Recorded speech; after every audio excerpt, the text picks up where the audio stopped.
Bismillahirrahmanirrahim. Welcome dear students. This is our physics class for grade 10 and I am your physics teacher Yasir Mahmood. Our today's topic is ultrasonic and infrasonic sound. In our previous lecture we have studied audible frequency range, and we know that audible frequency range means those sounds are range of frequency of sound that can be heard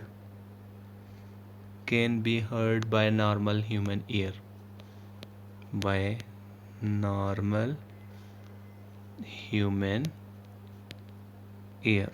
So this is the range of frequency that can be heard by normal human ear, and it ranges between 20 hertz to 20,000 hertz. This is the range of frequency that we can hear normally. If we talk about the sounds that have frequency greater than 20,000 hertz, it means as audible frequency range is 20 hertz to 20,000 hertz. So we cannot hear sound of frequency less than 20 hertz or greater than 20,000 hertz. Those sounds of frequency greater than 20,000 hertz are called ultrasonic sounds, or these are simply called ultrasounds. So what is meant by ultrasonic sounds or ultrasounds? Ultrasonic sounds or ultrasounds are those sounds which have frequency greater than 20,000 hertz. These sounds are called ultrasonic sounds.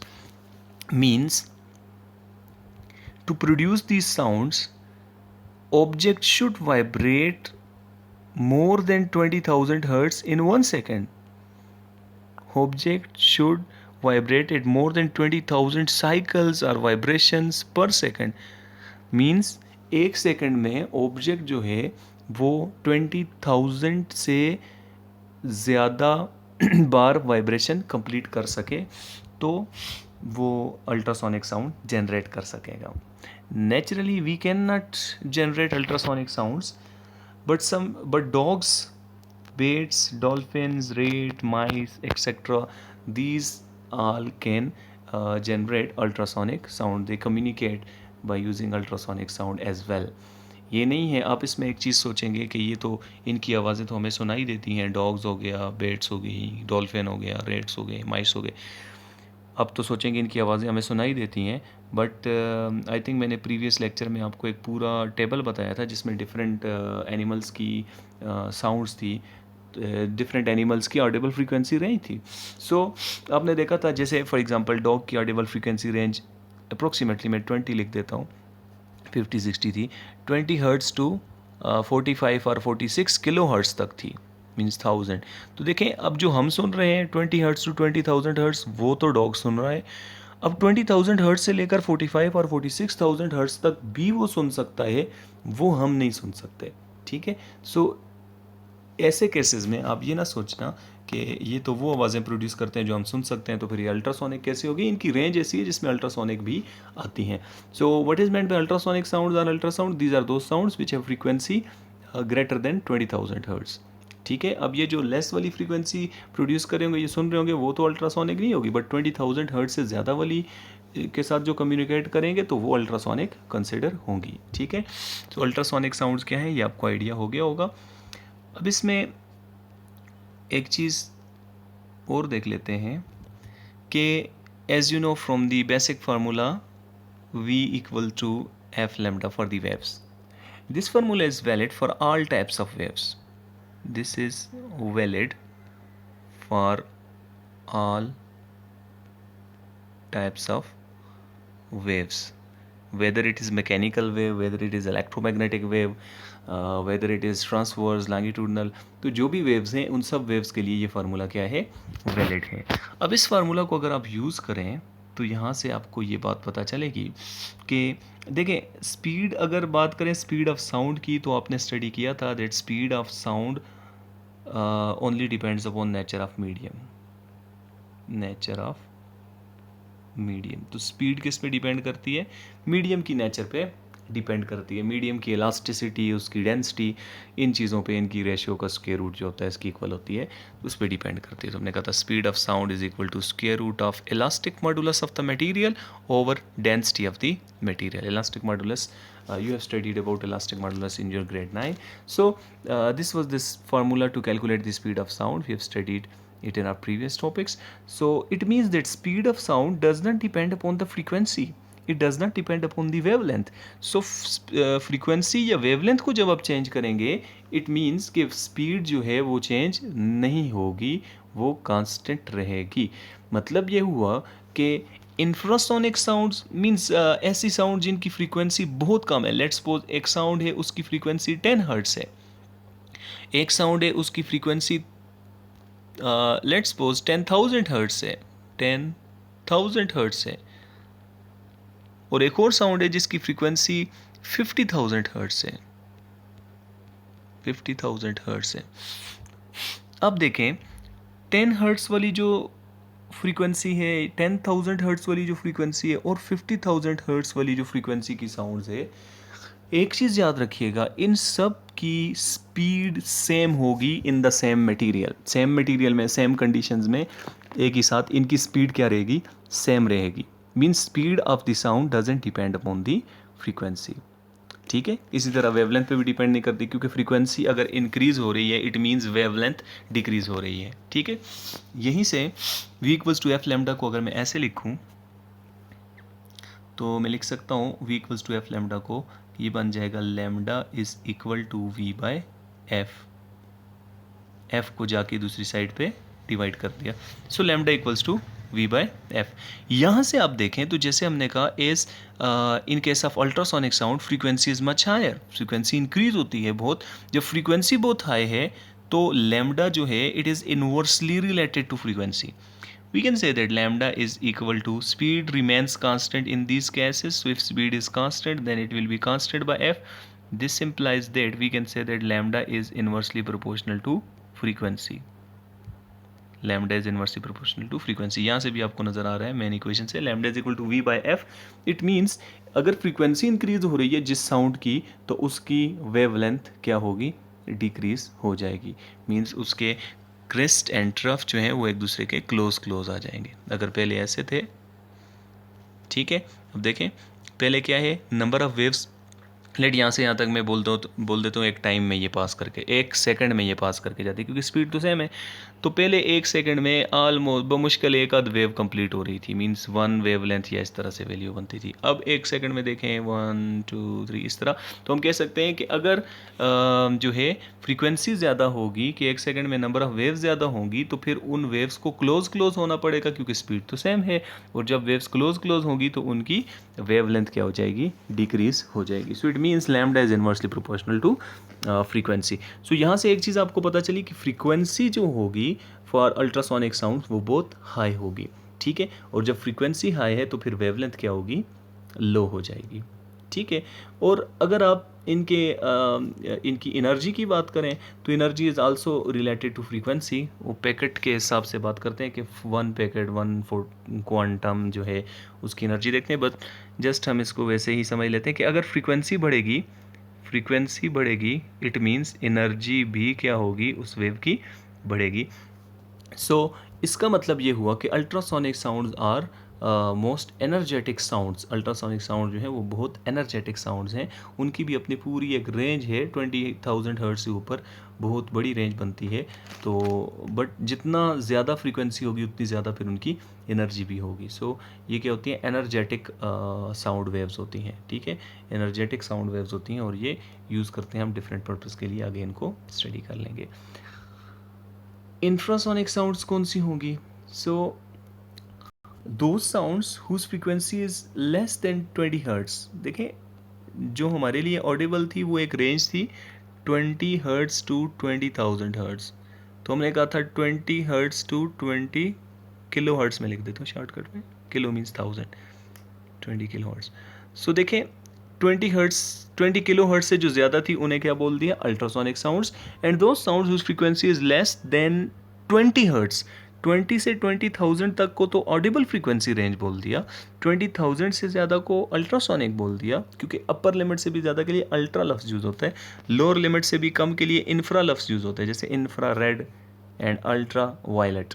Violet से भी ज़्यादा frequency वाली electromagnetic waves को जिनसे हम देखते होते हैं उनको अल्ट्रा वायलेट बोलते हैं, और रेड से भी कम फ्रीक्वेंसी वाले को इंफ्रा रेड बोलते हैं। तो इंफ्रा मीन्स एक रेंज में सबसे कम वैल्यू से भी कम, और अल्ट्रा मीन एक रेंज में सबसे ज़्यादा वैल्यू से भी ज़्यादा। सो फ्रीक्वेंसी ऑफ इंफ्रासोनिक साउंड जो हैं वो होती है less than 20 hertz. So those sounds whose frequency is less than 20 hertz are called infrasonic sounds. अब जो इंफ्रासोनिक साउंड्स हैं इनको भी हम नहीं सुन सकते हैं, normal human ear can not here infrasonic sounds. ठीक है, इसमें आप देखेंगे कि इंफ्रासोनिक साउंड, कुछ सिंगर्स जो हैं उनके बारे में ये कहा जाता है कि they can produce infrasonic sounds, उनको फिर डिटेक्ट किया जाता है with devices, but infrasonic sound जो है ये लेस देन 20 हर्ट्स है and can not be heard by human ear, normal human ear. तो अब देखें इनकी फ्रीक्वेंसी क्या हो गई, फ्रीक्वेंसी इनकी लो हो गई, फ्रीक्वेंसी लो हो गई तो लैम्डा क्या हो जाएगा, हाई हो जाएगा। कहाँ से पता चला, lambda is equal to V by F, and as v is constant for all types of sound waves in the same material, so if frequency is low then wavelength is high, it means इनकी wavelength high होती है। ठीक है, इनकी limit भी आप find कर सकते हैं, पर अगर आप स्पीड की एक एग्जैक्ट वैल्यू यूज़ कर लें तो फ्रीक्वेंसी की वैल्यू 20 हर्ट्स आप यूज़ कर लें, ठीक है, तो आपको लिमिट मिलती जाएंगी। सो यहाँ से दूसरी चीज़, अगर एनर्जी की बात करें तो लेस एनर्जेटिक होंगी, फिर ये लेस एनर्जेटिक क्यों होगी, क्योंकि इनकी फ्रीक्वेंसी जो है वो क्या है, कम है। ठीक है, पेनिट्रेट वगैरह ज़्यादा नहीं कर पाएंगी इसी मटेरियल से। सो अगर आप देखें तो वेल्स, एलिफेंट्स, जिराफ, पीकॉक्स, ये कुछ ऐसी चीज़ें हैं, एक्सेट्रा लिखा हुआ है, एक्सेट्रा यूज़, ये कंबाइन करके लिख दिया, etcetera use infrasonic sounds to communicate over long distances. तो ये कुछ चीज़ें हैं जो कुछ एनिमल्स हैं जो लॉन्ग डिस्टेंसेस तक कम्युनिकेट करने के लिए इंफ्रासोनिक साउंड्स को यूज़ करते हैं। ठीक है, और ये बहुत दूर तक भी एक दूसरे के साथ कम्युनिकेट कर सकते हैं। वेल्स के बारे में ये कहा जाता है कि ये थाउजेंड्स ऑफ किलोमीटर्स तक एक दूसरे के साथ कम्युनिकेट कर सकती हैं। ठीक है, तो और इनकी साउंड की, अब एक चीज़ ये यहाँ पे मैंने इसलिए लिखी है, intensity of their these infrasonic sound, because आप ये समझते होंगे कि इंफ्रासोनिक साउंड जो है वो लेस फ्रीक्वेंसी की है, तो अब वो उनमें ये है कि वो इतनी डिस्ट्रक्शन नहीं काज कर सकती होंगी। उसके लिए एक चीज़ आपने जहन में रखनी है, एनर्जी की जो मैंने जनरल बात की उसको अपने उसके साथ स्पेसिफिकली ये चीज़ देखनी है कि इंटेंसिटी कितनी है साउंड की। ठीक है, सो अगर साउंड की फ्रीक्वेंसी लेस भी है लेकिन उसकी इंटेंसिटी हाई है तो वो प्रॉब्लमेटिक है, वो डेंजरस है, वो एनर्जेटिक होगी। ठीक है, वो डैमेज कर सकती है, आपके ईयर को डैमेज कर सकती है या आपकी बॉडी को डैमेज कर सकती है। प्रीवियस लेक्चर में हमने ये डिस्कस किया था। तो इंटेंसिटीज ऑफ इंफ्रासोनिक साउंड में बी वेरी हाई, जैसा कि देखें 117 डेसिबल तक ये एनिमल जो हैं ये इंफ्रासोनिक साउंड प्रोड्यूस कर सकते हैं। ठीक है, सो हम ये कह सकते हैं कि सिंपली 3 केसेस बनते हैं साउंड्स के। एक है ह्यूमन के लिए, एक है audible frequency range 20 hertz to 20 kilohertz, 20 hertz से लेस वाली साउंड जो है वो इंफ्रासोनिक साउंड्स हैं, and the sounds whose frequency is greater than 20,000 hertz और 20 kilohertz are called ultrasonic sounds. So for example, if you have a simple pendulum,